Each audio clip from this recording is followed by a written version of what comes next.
এজন্য প্যারে হাজিরিন, লম্বা আলোচনা করা আসলে সময় নাই। আমি আপনাদের সামনে সূরা নিসার ৩৬ নম্বর আয়াতের অংশ তেলাওয়াত করেছি। এই আয়াতে আল্লাহ রাব্বুল আলামিন বলেন, ওয়া'বুদুল্লাহ ওয়া লা তুশরিকু বিহি শাইআ।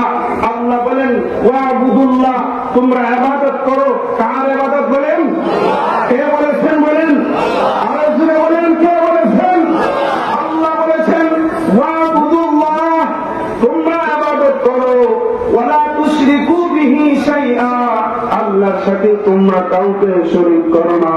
তারপরে অংশে আল্লাহ বলেন ওয়া বিল ওয়ালিদাইনি ইহসানা। আল্লাহর ইবাদতের পরে আল্লাহ তাআলা পিতা মাতার সাথে সুন্দর আচরণ, ভালো ব্যবহারের কথা কে বলেছেন বলেন? আরো যে বলেন। আজকে আমার বিষয়ে বস্তু কর্তৃপক্ষ বলেছেন পিতা মাতার সম্পর্কে কিছু আলোচনা করা। পিতা মাতার সম্পর্কে আলোচনা করব। এর আগে আমার আল্লাহর হুকুম, আল্লাহর আহকাম কি মানা লাগবে কিনা বলেন? যারা আল্লাহর হুকুম মানবে তারাই মা বাবার খেদমত করবে, ঠিক না বলেন? যারা আল্লাহর হুকুম মানবে না তারাও মা বাবার খেদমত আরো জোরে বলেন। আর যারা আল্লাহর হুকুম মানবে তারাও মা বাবার খেদমত তারাই করবে, ঠিক না ঠিক বলেন? আল্লাহর হুকুম মানতে হলে কার ভয় থাকতে হবে বলেন? আরো জোরে বলেন। কার ভয়? কার ভয়? কার ভয়? আল্লাহর ভয়। আল্লাহর ভয় কিভাবে আসবে? কিভাবে আল্লাহর ভয় আসবে?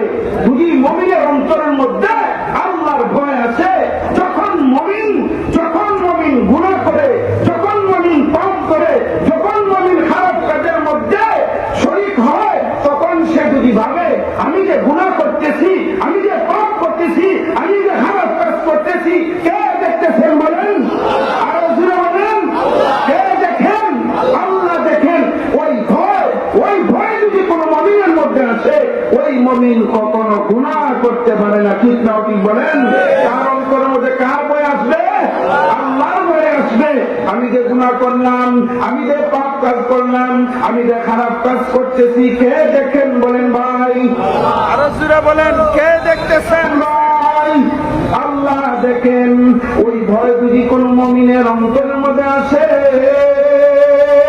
ওই মুমিন কখনো গুনাহ করবে না।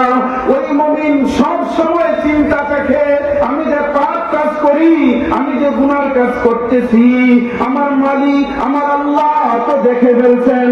আমার আল্লাহ তো আসমানের মালিক,